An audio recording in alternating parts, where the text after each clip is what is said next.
La noche del 20 de agosto de 1989, en Beverly Hills, California, José y Kitty Menéndez fueron asesinados en su mansión de North Elm Drive. Los disparos provenían de escopetas calibre 12. En la escena no se encontraron armas, y la policía inicialmente catalogó el evento como un posible asesinato relacionado con crimen organizado, debido a la brutalidad y al alto estatus económico de la familia. Nada en la escena indicaba que los hijos, Lyle y Eric, fuesen sospechosos. Acompáñanos a explorar uno de los casos más debatidos de finales del siglo XX, un doble asesinato que puso en jaque a las autoridades, dividió a la opinión pública y abrió un complejo debate sobre familia, abuso y justicia. Una historia marcada por secretos, contradicciones y revelaciones que, hasta hoy, siguen despertando preguntas difíciles y emociones profundas. Hermanos Menéndez. Hijos, víctimas o asesinos.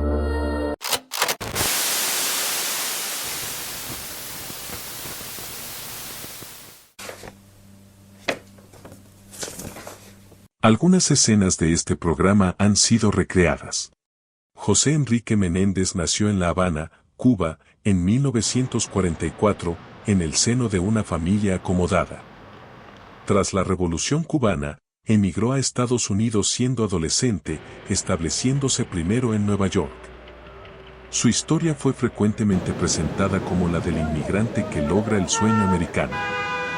Dotado de una fuerte ambición y una personalidad dominante, José estudió en Queens College y posteriormente construyó una exitosa carrera en la industria del entretenimiento y los negocios. En la década de 1980 alcanzó posiciones de alto nivel ejecutivo, incluyendo la presidencia de Carolco Pictures, productora responsable de grandes éxitos de Hollywood como Rambo y Terminator. José Menéndez era conocido por su estilo autoritario, su exigencia extrema y su obsesión con el éxito, especialmente en relación con sus hijos, Lyle y Eric. De acuerdo con múltiples testimonios posteriores, ejercía un control estricto sobre la vida familiar, académica y deportiva de ambos jóvenes. Hacia finales de los años 80, José había acumulado una considerable fortuna, residiendo con su familia en una lujosa casa en Beverly Hills, símbolo de estatus y poder. Sin embargo, detrás de esa imagen pública de éxito, la familia Menéndez comenzaba a fracturarse. Mary Louise Anderson, conocida como Kitty Menéndez, nació en Illinois en 1946. Se graduó con honores académicos y, en su juventud, mostró interés por la actuación y la vida social ligada a Hollywood, aunque nunca desarrolló una carrera profesional destacada en ese ámbito. Kitty conoció a José Menéndez en los años 60 y se casó con él en 1968. Con el ascenso profesional de su esposo, asumió principalmente el rol de ama de casa, dedicándose a la crianza de sus hijos y a la vida social asociada al entorno empresarial de José. Con el paso de los años, Kitty atravesó problemas emocionales, incluyendo episodios de depresión y dependencia del alcohol y los medicamentos, según se expuso durante los juicios. Testimonios posteriores la describieron como una figura pasiva, emocionalmente distante y, en ocasiones, cómplice silenciosa de la dinámica familiar dominante de José. Su relación con sus hijos fue presentada en el juicio como compleja y contradictoria, protectora en algunos momentos, ausente o indiferente en otros. Durante el juicio, la Fiscalía presentó a Kitty Menéndez principalmente como una de las víctimas del crimen, rechazando la idea de que fuera una madre abusiva o negligente. En contraste, la defensa la describió como una mujer emocionalmente frágil, atrapada en un matrimonio dominante y, en ocasiones, incapaz de proteger a sus hijos. Kitty Menéndez fue asesinada la misma noche que su esposo, el 20 de agosto de 1989, a los 43 años, recibiendo múltiples disparos mientras se encontraba junto a él en la sala de la residencia familiar. Las muertes de José y Kitty Menéndez marcaron el inicio de uno de los juicios más mediáticos y divisivos en la historia criminal de Estados Unidos. Su asesinato no solo expuso una tragedia familiar, sino que abrió un debate nacional sobre abuso, poder, herencia, violencia doméstica y credibilidad de las víctimas. Hasta hoy, José y Kitty Menéndez siguen siendo figuras centrales del relato, para algunos, padres autoritarios y emocionalmente dañinos, para otros, víctimas de un crimen brutal motivado por la ambición y la codicia. Yes, please. What's the problem? What's the problem? What's the problem? Someone killed my parents. Pardon me? Someone killed my parents. What? Who? Are they still there? Yes. The people... No. Eran las 11:47 de la noche cuando el sistema 911 recibió una llamada desde el interior de la residencia de la familia Menéndez. Al otro lado de la línea, entre sollozos, Layel Menéndez, de 21 años, repetía una frase una y otra vez: alguien mató a mis padres. Were they shot?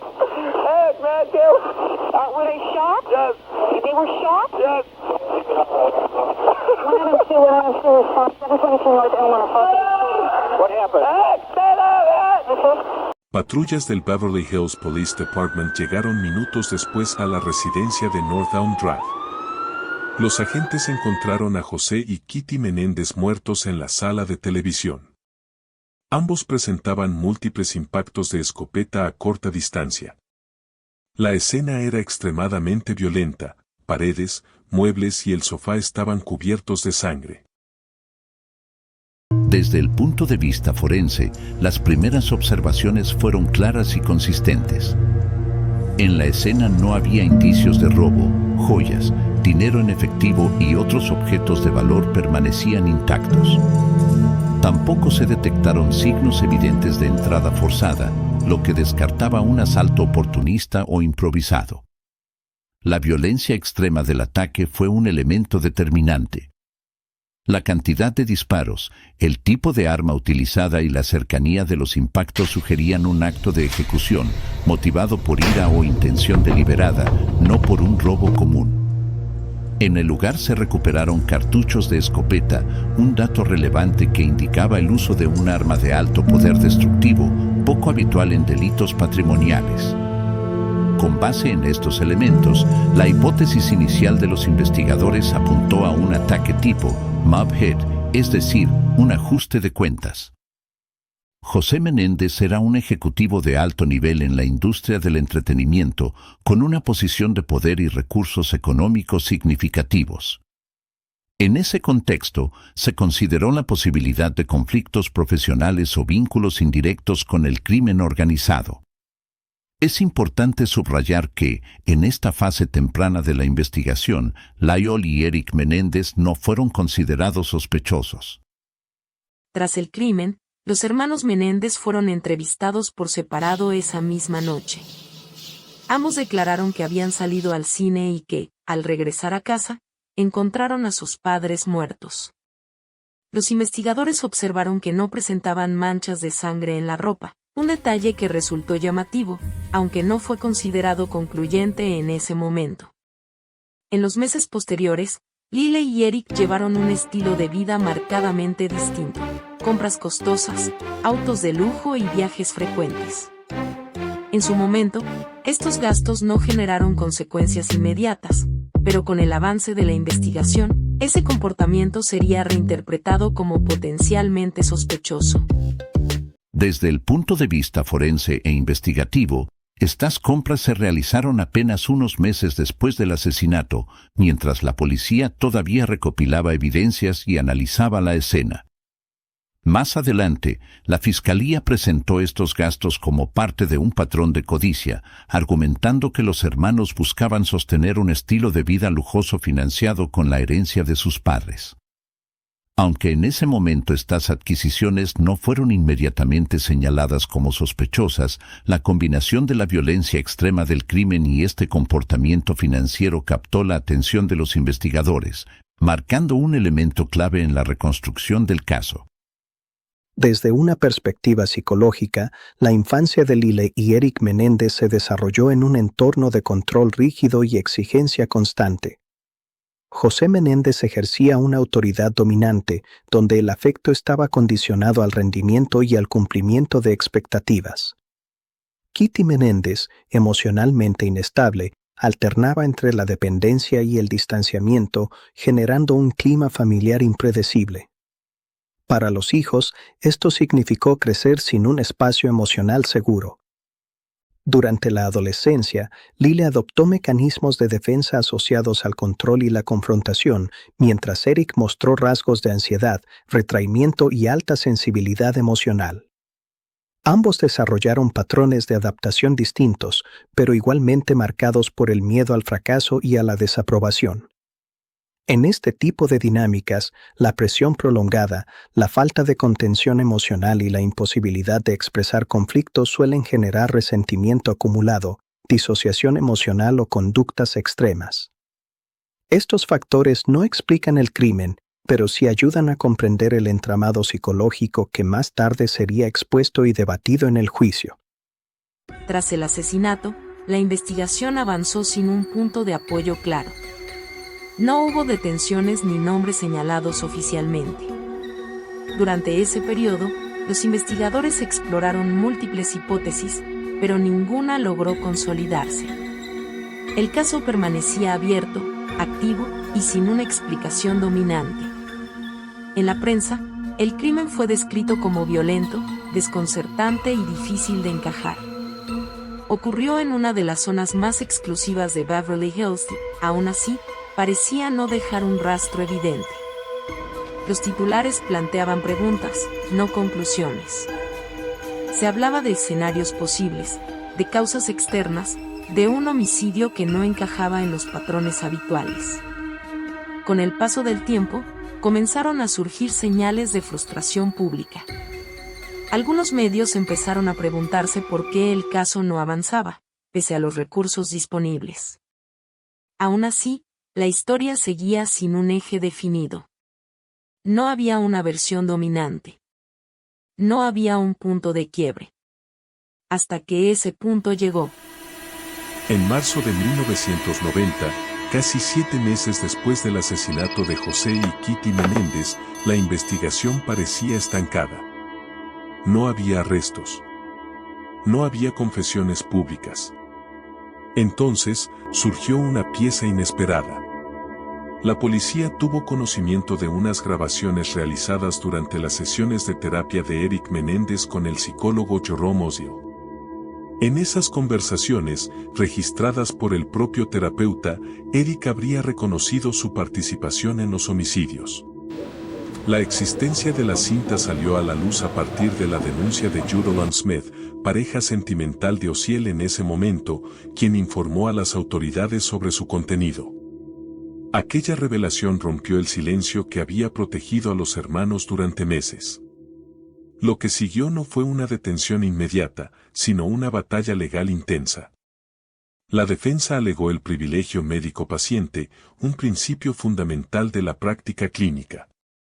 La fiscalía, en cambio, sostuvo que dicho privilegio no era absoluto y que las grabaciones no estaban amparadas plenamente por la confidencialidad. Una cadena de acontecimientos, aparentemente inconexos, terminó convirtiéndose en la punta de lanza que señaló directamente a los hermanos Menéndez. No fue una prueba forense. No fue un testigo presencial. No fue una confesión ante la policía. Fue una sucesión de decisiones humanas. Todo comenzó lejos del tribunal, con una recomendación informal. En los días posteriores al asesinato, Eric Menéndez no acudió a la policía ni a un abogado. Buscó contención en su entorno más cercano. La recomendación que lo llevó al consultorio del Dr. Jerome Osiel no fue formal ni documentada. Surgió de manera informal, dentro de su círculo íntimo. Por cómo se desarrollaron los acontecimientos y por los nombres que aparecen más tarde en el expediente, investigadores y analistas han señalado a Craig Signorelli, amigo cercano de Eric, como la posible persona que sugirió ese contacto. No existe un registro oficial que confirme esa recomendación. Pero su presencia temprana en la historia permite entender cómo Eric llegó a Osiel. No por un canal institucional. sino por una vía personal. Cuando Eric entró al consultorio de Ociel, no lo hizo como un acusado ante la ley. Entró como un joven roto, buscando comprensión y alivio. Su voz temblaba, sus palabras eran fragmentadas, a veces contradictorias, pero cargadas de emoción y de miedo palpable. El doctor Ociel, consciente del impacto mediático del caso Menéndez, escuchó con atención. Interpretó los relatos de Eric no solo como un relato emocional, sino como algo más grave, un indicio de culpabilidad que lo alarmó profundamente. El miedo que sintió Ociel fue inmediato. No actuó como un profesional neutral. Sintió que estaba frente a alguien capaz de cometer asesinatos y que él mismo podía estar en riesgo. Ese temor personal, combinado con la presión de las circunstancias, lo llevó a tomar una decisión que cambiaría todo. Comenzó a grabar las sesiones. A partir de ese momento, cada sesión posterior quedó registrada. Las grabaciones documentaban el lenguaje fragmentado, las emociones intensas y los recuerdos inquietantes de Eric, creando un registro que más tarde se convertiría en una pieza clave del caso. Así, lo que comenzó como un contacto informal por recomendación de un amigo, se transformó en una cadena de sesiones grabadas que alteraron la trayectoria del caso, involucrando la ética profesional, la psicología y, finalmente, la justicia. La relación personal y sexual del Dr. Jerome Ociel con Judeland Smith, quien también había sido su expaciente, se convirtió en un detonante inesperado del caso. Smith tuvo acceso indirecto al contenido de las grabaciones realizadas durante las sesiones. Cuando la relación entre ambos se deterioró, decidió contactar a las autoridades. De ese modo, material concebido dentro de un marco clínico ingresó al sistema judicial, desatando un debate que marcaría el caso para siempre. A partir de ese momento, el caso Menéndez dejó de ser únicamente una investigación criminal y pasó a convertirse en un juicio sobre la mente, la ética profesional y los límites de la justicia. Las revelaciones sobre la conducta del Dr. Ociel y su manejo de la confidencialidad derivaron en procedimientos disciplinarios por parte de la Junta Estatal de Psicología de California. En enero de 1997, Ociel renunció voluntariamente, surrender, a su licencia profesional ante el Departamento de Asuntos del Consumidor, una decisión que, en la práctica, le impidió continuar ejerciendo como psicólogo clínico en el estado. Aunque negó haber cometido irregularidades, la pérdida de su licencia marcó el cierre definitivo de su carrera profesional formal como terapeuta. A partir del momento en que la policía obtuvo las grabaciones, los hermanos Menéndez pasaron de ser testigos indirectos a convertirse en los principales sospechosos del caso. Con el contenido de las cintas como punto de partida, los investigadores reabrieron líneas de investigación que habían sido cerradas, revisaron inconsistencias en declaraciones previas y reconstruyeron la escena del crimen bajo una nueva hipótesis. El enfoque cambió por completo. Ya no se trataba de determinar quién había matado a José y Kitty Menéndez, sino de demostrarlo ante un tribunal. En marzo de 1990, Lyle y Eric Menéndez fueron arrestados y acusados formalmente del asesinato de sus padres. Las cintas no solo justificaron los arrestos, sino que también sustentaron la causa probable presentada ante el juez. La defensa reaccionó de inmediato, alegando que las grabaciones estaban protegidas por el secreto profesional entre terapeuta y paciente, y cuestionando la legalidad de su obtención y uso. Esto dio lugar a audiencias específicas para determinar qué partes de las cintas podían ser admitidas como evidencia. El tribunal resolvió que algunas secciones eran inadmisibles por razones de confidencialidad, mientras que otras podían utilizarse, especialmente aquellas vinculadas a amenazas o a un riesgo inminente. Esa decisión convirtió a las grabaciones en un elemento central del juicio, aunque no absoluto. Más allá de su valor probatorio, las cintas moldearon la narrativa de la fiscalía, influyeron en la opinión pública y transformaron el proceso en un debate sobre psicología, ética profesional y justicia penal. El juicio de los hermanos Menéndez no fue uno solo. Fueron dos. Dos procesos distintos. Dos miradas opuestas sobre los mismos hechos. Y dos maneras muy diferentes de entender lo que ocurrió aquella noche en Beverly Hills. El primero se desarrolló en un país que todavía debatía qué significaba hablar de abuso.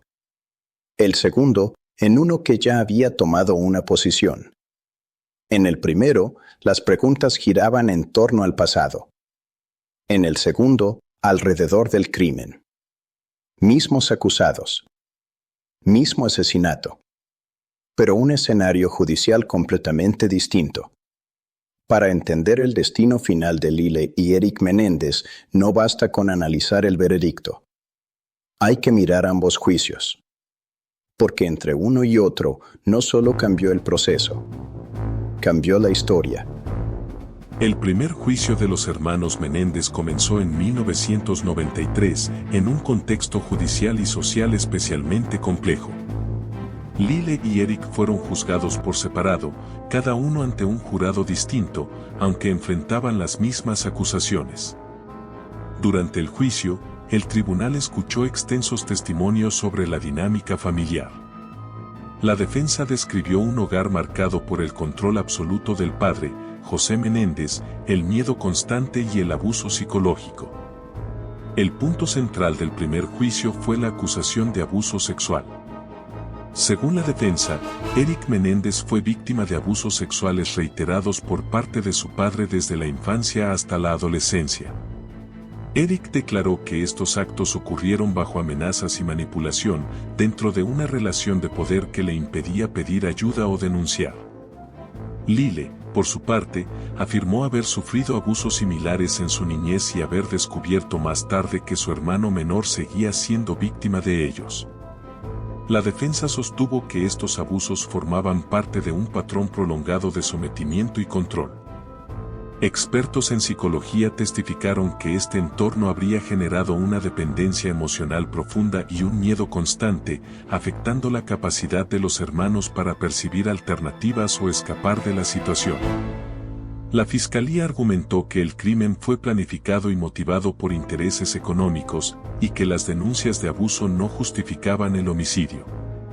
La defensa, en cambio, sostuvo que los hermanos actuaron bajo un miedo acumulado y una percepción de amenaza constante. Tras meses de testimonios y análisis, ninguno de los jurados alcanzó un veredicto unánime. El resultado fue un juicio nulo. El primer juicio no resolvió el caso, pero dejó en evidencia que la historia de los Menéndez no podía entenderse desde una sola perspectiva. El primer juicio no terminó con un veredicto. El jurado quedó dividido, incapaz de ponerse de acuerdo más allá de toda duda razonable. No fue una absolución, pero tampoco una condena. Por primera vez en un tribunal penal de alto perfil, las acusaciones de abuso sexual infantil se convirtieron en el eje central de la defensa. Testimonios extensos, emocionalmente devastadores, describieron años de presunto abuso dentro del hogar Menéndez. Desde una perspectiva legal, el problema no fue la gravedad de las acusaciones, sino su corroboración. No existían denuncias previas, registros médicos concluyentes ni testigos directos. El caso descansaba, casi por completo, en la credibilidad de los acusados. El resultado fue un país dividido, para algunos, 2 hijos traumatizados, para otros, 2 asesinos calculadores. Ese empate no cerró el caso. Lo transformó. Cuando comenzó el segundo juicio, el enfoque cambió radicalmente. La pregunta ya no era qué habían sufrido los hermanos, sino qué habían hecho y por qué. El segundo juicio de los hermanos Menéndez comenzó en 1995, bajo reglas muy distintas. Esta vez, Lyle y Eric fueron juzgados juntos, ante un solo jurado. Pero el cambio más decisivo no fue ese. Fue el enfoque. A diferencia del primer proceso, el tribunal limitó severamente el testimonio sobre abuso. La atención se desplazó casi por completo hacia las pruebas físicas, los hechos verificables y la reconstrucción forense del crimen. La Fiscalía presentó un caso centrado en la planificación. Se expusieron los recibos de compra de las escopetas utilizadas, adquiridas días antes del asesinato. Se analizaron las trayectorias de los disparos, el número de impactos y la posición de los cuerpos, concluyendo que las víctimas no tuvieron oportunidad de defenderse. Los peritos describieron una escena que, según la acusación, mostraba ejecución y no reacción. Disparos múltiples, recargas deliberadas y heridas a corta distancia. También se presentaron pruebas financieras. La Fiscalía argumentó que, tras las muertes, los hermanos comenzaron a gastar grandes sumas de dinero, reforzando la teoría de un móvil económico. La defensa intentó sostener que los hermanos actuaron bajo un estado de miedo intenso, producto de años de control y abuso, aun cuando gran parte de ese contexto ya no podía ser desarrollado ante el jurado. Sus abogados argumentaron que el comportamiento posterior al crimen no podía analizarse sin comprender el impacto psicológico acumulado. Sin embargo, en este segundo juicio, el relato emocional quedó relegado. Lo que predominó fue la evidencia material. El jurado ya no debía decidir por qué actuaron los hermanos. Solo si la evidencia probaba, más allá de toda duda razonable, que planificaron y ejecutaron el crimen. En 1996, el veredicto fue unánime. Culpables de asesinato en primer grado.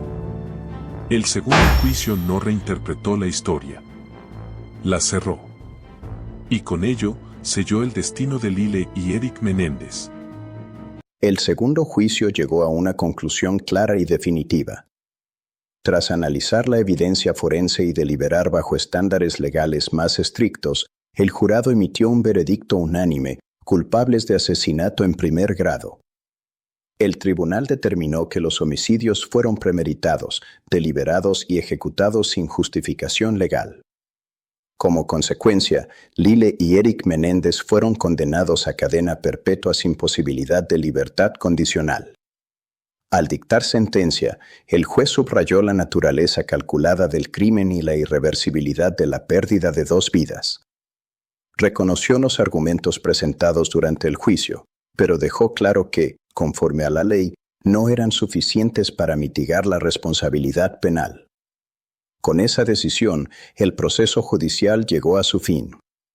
No con respuestas emocionales, sino con un fallo definitivo. El caso de los hermanos Menéndez se cerró en los tribunales hace décadas, pero no en la memoria colectiva. A lo largo de los años, ha sido revisitado desde múltiples ángulos, el legal, el psicológico y el social. Para la justicia, el fallo fue definitivo. Para la opinión pública, la discusión nunca terminó. Con el paso del tiempo, nuevas generaciones observaron el caso bajo estándares distintos, especialmente en lo relacionado con el abuso, el silencio y la credibilidad de quienes denuncian. El último intento formal por reabrir el proceso ocurrió el 16 de septiembre de 2025, cuando un juez rechazó una petición de nuevo juicio presentada por la defensa de Lyle y Eric Menéndez. La Corte concluyó que los elementos aportados no cumplían con el umbral legal necesario para modificar la sentencia.